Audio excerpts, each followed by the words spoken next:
Bharat Pakistan match সরাসরি দেখানো হচ্ছে পাঞ্জাবের ৪৪টি কারাগারে। বন্দি থাকা আসামিরা সুযোগ পাচ্ছেন কারাগারে বসেই এই ম্যাচটি দেখার। ভারত পাকিস্তান ম্যাচের উত্তেজনা কতটুকু, কিংবা ক্রিকেট প্রেমীদের কাছে এর মাহাত্ম্য ঠিক কত বেশি? এই প্রশ্নের জবাবে একটি উত্তরই দেওয়া যায়, যতটুকু মাহাত্ম্য হলে, যতটুকু গুরুত্ব হলে এই ম্যাচের স্বাদ কারাগারে বন্দি থাকা অবস্থাতেও ভোগ করা যায়, ঠিক ততটুকু। ২৩ ফেব্রুয়ারি বিকাল ৩টা থেকে চ্যাম্পিয়ন্স ট্রফির এবারের আসরের গ্রুপ পর্বে নিজেদের দ্বিতীয় ম্যাচ খেলতে মাঠে নামে দুই চিরপ্রতিদ্বন্দ্বী ভারত ও পাকিস্তান। দুবাইয়ে মাঠে গড়ায় এই ম্যাচ। শুরু থেকেই কানায় কানায় পূর্ণ ছিল মাঠ। এই ম্যাচের টিকিট যখন ছাড়া হয়েছিল তখন তা শেষ হয়ে গেছিল মাত্র ১ ঘন্টায়। কিছুদিন পর আবার যখন অতিরিক্ত কিছু টিকিট ছাড়া হয়েছিল, তাও শেষ হয়ে গেছিল মাত্র ১ মিনিটেই।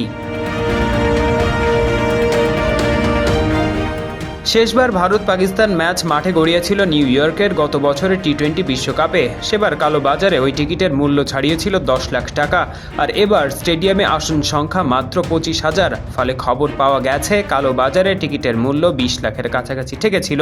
যা হোক, মাঠের মধ্যে ২৫,০০০ মানুষ বসলেও মাঠের বাইরে কত মানুষ খেলা দেখবে? আইসিসির হিসেব বলছে, অতীতের সব ক্রিকেট ম্যাচের রেকর্ড ছাপিয়ে নতুন রেকর্ড গড়তে চলেছে সুপার সানডের এই ম্যাচ। টিভি ও ওটিটি প্ল্যাটফর্ম মিলিয়ে গোটা পৃথিবীতে সম্ভাব্য দর্শক সংখ্যা ৫০ কোটির কাছাকাছি পৌঁছাতে পারে। দেশ জুড়ে তোলপাড়, ওয়ালটন ফ্রিজ কিনে হতে পারেন মিলেনিয়ার। এছাড়াও রয়েছে লক্ষ লক্ষ টাকার ক্যাশ ভাউচার সহ কোটি টাকার নিশ্চিত উপহার।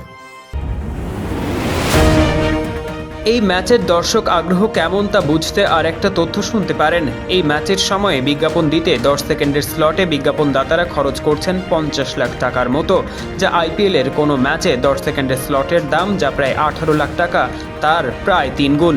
২০২৩ সালের ওয়ানডে বিশ্বকাপে আহমেদাবাদে ভারত পাকিস্তান ম্যাচেও টিভিতে ১০ সেকেন্ডের স্লটের দাম ছিল প্রায় ৩০ লাখ টাকার মতো। ভারত পাকিস্তান ম্যাচ নিয়ে ক্রিকেট বিশ্বে উত্তেজনা বা রোমাঞ্চ কতটা, এটা বলার অপেক্ষা রাখে না। এবারের চ্যাম্পিয়ন্স ট্রফি শুরুর আগে ভেন্যু নিয়ে হয়ে যাওয়া নাটকের কারণে এই ম্যাচটি ঘিরে উত্তেজনা বেড়ে যায় অনেক। এমন উত্তেজনাময় একটি ম্যাচ উপভোগ করার অধিকার তাই কেড়ে নেওয়া হয়নি পাঞ্জাবের বিভিন্ন কারাগারে থাকা আসামিদের থেকেও। রাওয়ালপিন্ডির কেন্দ্রীয় কারাগার সহ পাঞ্জাবের মোট ৪৪টি কারাগারে থাকা আসামিদের জন্য সুযোগ করে দেওয়া হয় ভারত পাকিস্তান ম্যাচ দেখার। কারাগারে বসে টেলিভিশনে সরাসরি সম্প্রচার হওয়া ম্যাচটি যেন আসামিরা নির্বিঘ্নে দেখতে পারেন, এর জন্য যথাযথ ব্যবস্থা নিতে পাঞ্জাব পুলিশের কারা মহাপরিদর্শককে নির্দেশ দিয়েছেন প্রদেশটির স্বরাষ্ট্র সচিব নুরুল আমিন মঙ্গল। পারভেজ ইমাম, অন ফিল্ড।